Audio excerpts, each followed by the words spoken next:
Hello friends, मु लक्ष्मी आपण को Odisha job official YouTube channel को स्वागत करुच्ची। Friends, Odisha state cooperative bank तरफ किसी पोस्ट आसतु से विषय जाणीजा। से विषय जानापी भिडटी को आरंभ शेष पर्यंत देखूँ। तो ये आमर टोटाल पोस्ट रही 754 टी। ए पोस्टर नाम रही असिस्टेंट जीआर 470 टी पोस्ट। असिस्टेंट मैनेजर रही 255 टी पोस्ट। सिस्टम मैनेजर रही 29 टी पोस्ट। इंपोर्टेंट डेट्स रही स्टार्टिंग डेट रही 29 डिसेम्बर रु 7 जनवरी पर्यंत। इंटरव्यू डेट और रिजल्ट डेट पर्यंत अवेलेबल है नहीं।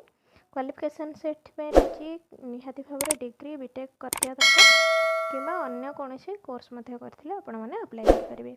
यहाँ मिनिमम एज लिमिट रही 21 वर्ष। मैक्सिमम एज लिमिट रही 32 वर्ष।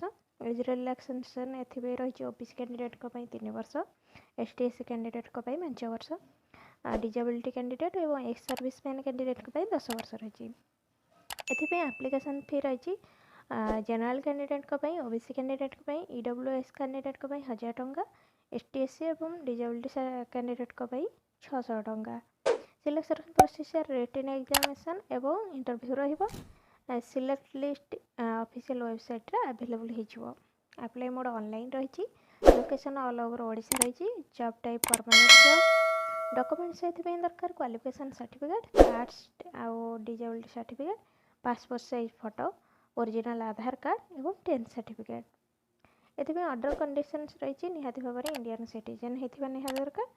मेंटल एवं फिजिकल हेल्थ ठीक थिबा दरकार। कैंडिडेट निहाती भाव में कौन सी क्रिमिनल ऑफेंस रे न फसी दरकार। आधार कार्ड, पैन कार्ड और वोटर आईडी थिबा जरूरी। अधिक इनफॉरमेशन तले आमर ऑफिशियल वेबसाइट रो लिंक दिया जाइछि। आपण क्लिक करके आ विषय जानि परिबे।